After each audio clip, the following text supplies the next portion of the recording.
Hi everyone, in this video I wanted to talk about what you can do to prepare your pelvic floor and your pelvis for birth. So this video is especially good if you are in your second or your third trimester of pregnancy and wanting to learn what should I do throughout pregnancy to prepare for birth. And many people think, I should see a physical therapist, I should do some core strengthening, maybe some Kegels, but they aren't really sure like what specific exercises they should do. And many of my clients are kind of been told maybe by doctors or the internet, like don't do any core exercises or just do Kegels because you want a strong pelvic floor to prevent leaking. But what people often forget about is working on pelvic mobility. So our pelvis is not a rigid structure. It has the ability to rotate in all planes of motion, and our pelvis needs to be able to move throughout labor. So our pelvis is right here.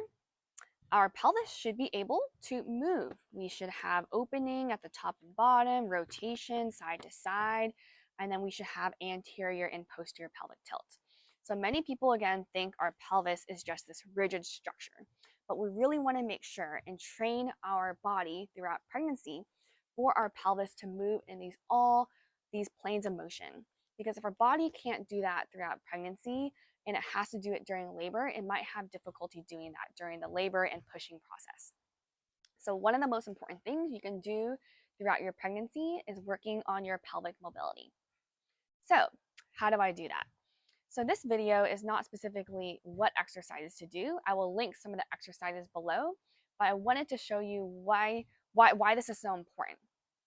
So in order to demonstrate that, I'm going to use my pelvic model.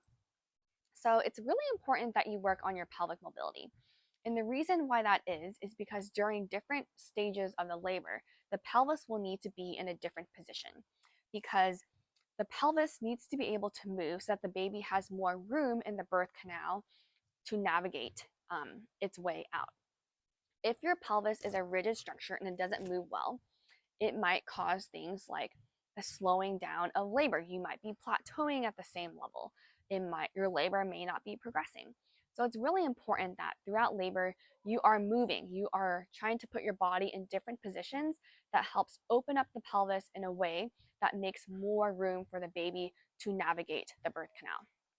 So as an example, let's kind of go over some just different concepts. So in order for the baby to engage into the pelvis, so to drop into the pelvis, these ilium bones here need to open up at the top.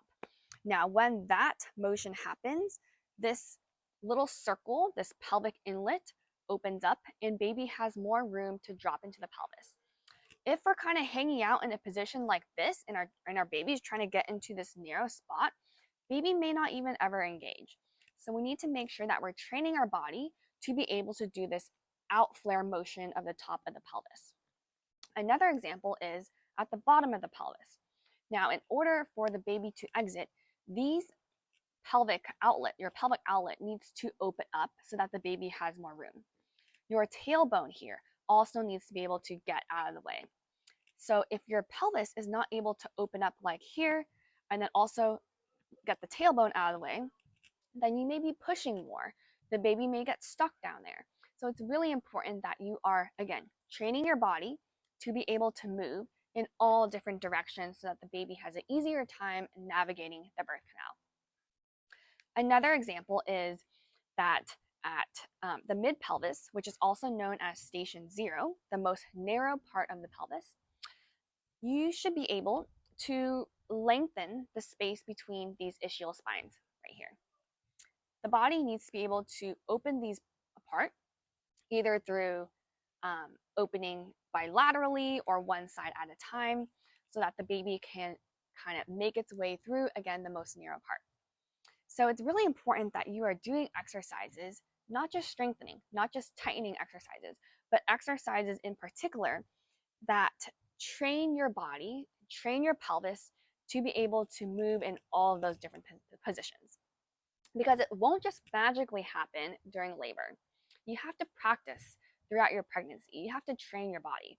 So this is what I do with my clients. So not the Kegels. I do core strengthening, which is really important. I do a lot of stretching, but really on really focusing on making sure my clients are able to move their pelvis in all three planes of motion, in all positions that the pelvis may need to be in throughout the labor process. So I will link a few exercises that you can do in the description below. But I was really hoping that this video would be helpful just for you to understand the importance of having good pelvic mobility for labor and delivery. If you have any questions, please feel free to leave a comment below.